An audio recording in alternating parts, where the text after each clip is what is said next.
Your VinFast Ironman World Champion, Nice, France, Sam Laidlow. Congratulations. Thank you very much.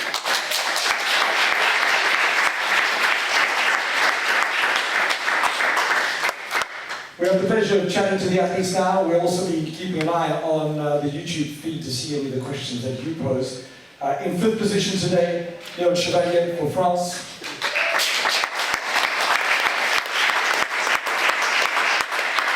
Fourth position representing the United States, Rudy von Berg.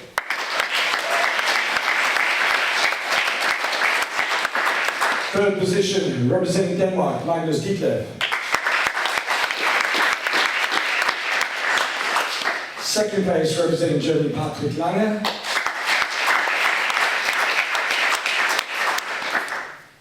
And we're going to get back to you, but just one more time, your VinFast Ironman Men's World Champion for France, Sam Laidlow. We're going to start with Chevalier, representing France, your time 8:15:07. Congratulations. What a race, what a day. But I'd like to start with what it felt like being French, racing a World Championship, an Ironman World Championship in France. Yeah, it was great to. Yeah. Sorry. That's better. Yeah, it was great to race here in France. Loads of support. Yeah, it was crazy out on the roads, even on the bike course, going through all the little villages. Yeah, and people knew my name and were shouting it out loud. So yeah, it was great. Great to be here, and we've got a French champion and 4 French guys in the top 10. So that's pretty spectacular and a good time for French triathlon. It's an incredible weekend for France at the moment, if you consider the opening game of the Rugby World Cup as well. Just talk us through your race. It looked like it was going, it really went well. Yeah, I guess I had a pretty good swim by my standards. Really focused on the swimming this summer because I knew it would be vital to be up there, out of the water. And then I was hoping for a bit better, a bit more on the bike. But in the end, it was still a pretty good ride. I was actually really surprised coming into T2 in 5th position.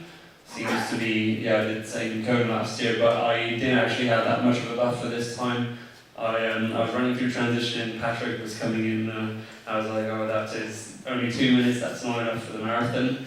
But yeah, when Patrick eventually came alongside me on the run, I tried to go with him, and it was quite interesting seeing what that felt like for about, 10 minutes, barely, something like that. Yeah, so very impressive, and yeah, I'm really happy actually. I had a great swim, a good bike in the end, and my fastest marathon under 2 hours 40, so can't complain.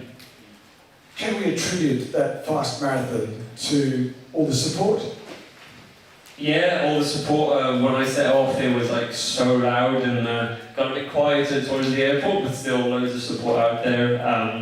Loads of support and I guess a good cooling strategy and a good pacing strategy somewhat. And my running has improved this summer, so it's good to have a fast marathon finally. Well, it's not fast now by today's standards, but it's faster. Thank you very much. Representing France, a phenomenal 5th position, Chevalier. Rudy von Berg, representing the USA, but very much a home race for you. I know we've spoken about that before. Just talk us through your race. Yeah, as you said, home race, and same as Leon said, felt the support on the course very much. I was treated like a French guy today, which definitely helped. But to go through my race plan, I definitely wanted to be in that front pack on the swim. And kind of in the back of my mind, I kind of wanted to follow Jan for the ride. He looked really strong this year in some of the races on the bike, but I also thought he would have a more conservative pacing strategy than maybe guys like Sam or Magnus. And so I thought that could be kind of a good strategy. But then pretty quickly I saw maybe he's not in his best day, and went around him, and at that point Clément and Sam were already ahead. It took 2 minutes really quickly, but then once I got going, restabilized the gap. Well, then Sam was still kind of pulling away, but Clément was coming back. And I was with Braden Curry and Magnus when he caught us on the long climb.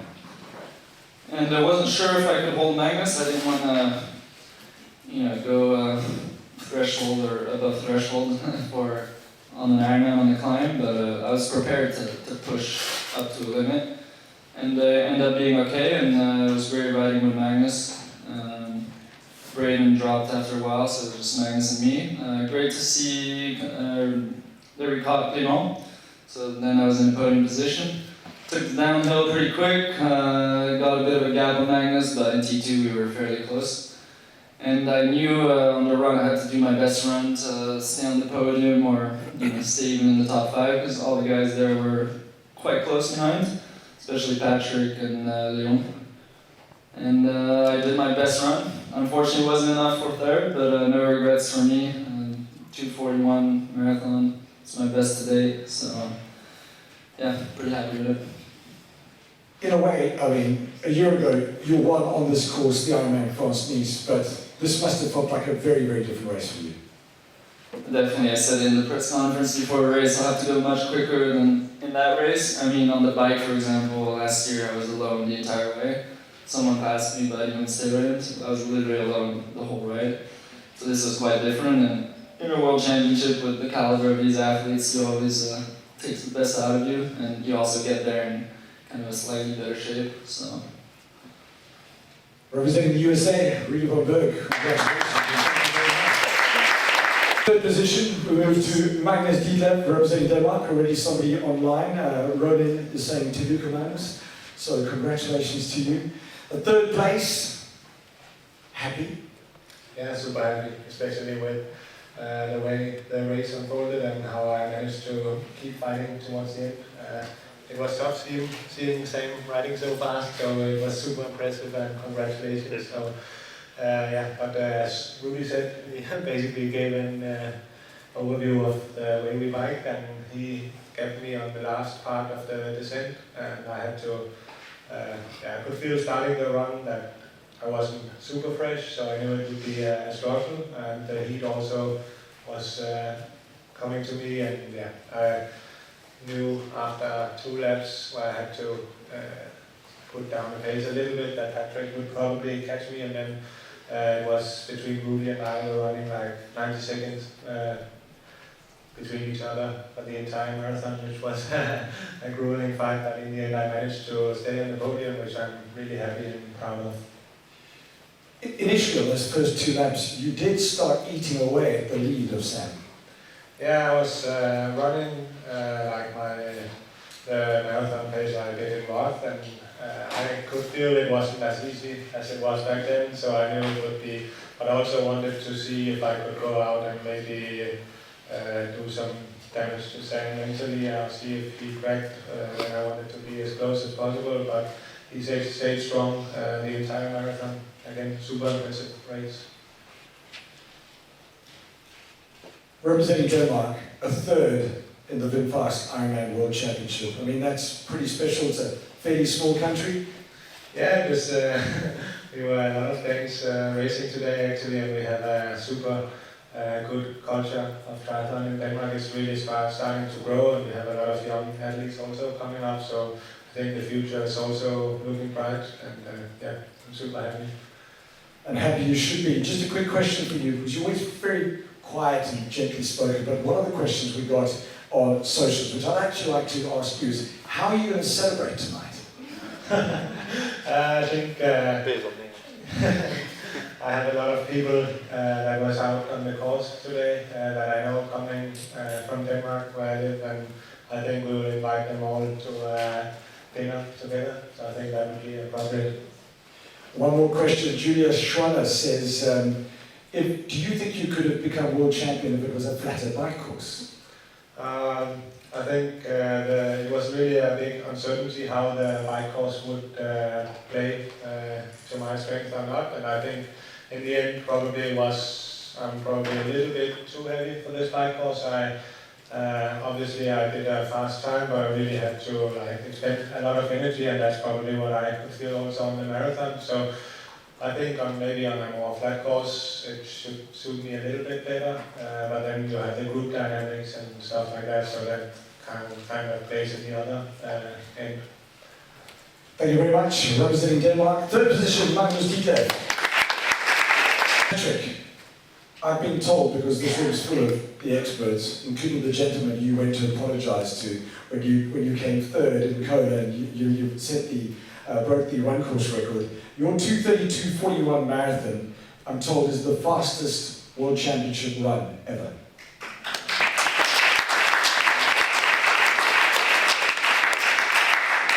Yeah, thanks. Not fast enough to catch this young man there. So we need to keep improving. No, I'm really happy with the run, especially. Yeah, I had to keep my head down all day long. Was a little bit back in the swim, and yeah, had to work hard on the bike to keep in contention somehow. And when I started the run, I was thinking, okay, I'm 7th or 8th, and that was my best ever off the bike position in the World Championship, and that kept me motivated. And so I started off in a good pace, settled into a good rhythm, and the atmosphere on the Promenade des Anglais was just mind-blowing, amazing. So really enjoyed that first 3 laps and struggled a little bit on the 4th lap. And yeah, super happy with my second position here, and yeah, to have a full medal set now at home. Indeed. But if we look at when you started on that Hoka Marathon, it was about a 12-minute deficit, plus minus 12 minutes from you to Sam, and quite a few people in front of that you could just choose a colour, you know, of race suit and just hunt them down. Does that motivate you, or do you just get in the zone? No, I'm pretty much in the zone. Obviously, chasing down people is always really motivating and keeps your mind a little bit distracted. Right from the beginning, I thought 12 minutes is probably too much. So yeah, I was sure I was still like positive, and tried everything I had in my tank today. So I'm super happy for Sam that he executed this race today on the day where it counts the most. I think he had a rough season so far, and yeah, mate, you were fit on the day where it really counts. So that's simply amazing, and seeing him pull off a bike ride like that, also on a canyon bike, yeah, makes me yeah, is proof that it's not on the bike for me. Thank you very much. Germany's Patrick Lange, second place. We're looking at the splits, 47.50 in the Mediterranean on that Roka swim, a 4:31.28 full gas on that bike, and a 2:41.46 on the Hoka Marathon. Sam Laidlow, I've been trying so hard not to say this, but you've laid quite low this year, but my goodness, what an explosion down that finish line of emotions when it finally just punched you in the face that you were the Ironman World Champion. Yeah, it's still not set. Yeah. It's still not quite settled in yet, but yeah, I mean, I just had an amazing day, and as everybody said, the crowds were, I felt like I only had to run 35k, so, you know, every time I got to that last K turnaround, it was just crazy, and kind of wish I could tell them that to not encourage Patrick. They did. No, yeah, I took the swim out, well, sorry, I let everybody go out really hard on the swim, and suddenly the pace really slow, so I hit the front for maybe close to 2k. I didn't want, there was 2 people I didn't want with me in the pack, and these 2 sat next to me now. Because one of them pretty much always runs 2:32 or faster now, and the other's got about 500 watts in his back pocket.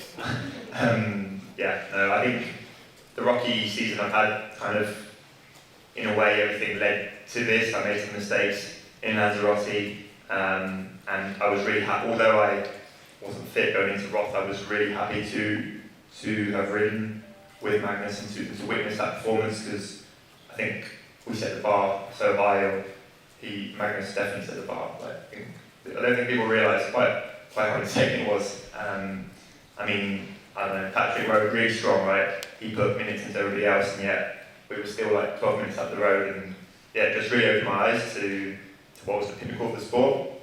And the final thing was I went to Singapore 3 weeks ago and fortunately got COVID, but in hindsight I think it made me rest and maybe come into this race a little fresher. I think it's the kind of race where if you push too much for too long, you can get good performance, but you haven't quite got that last hour of racing in you. Quite a few firsts. The youngest man to win an Ironman World Championship. So congratulations on that. And the first French athlete to win a World Championship.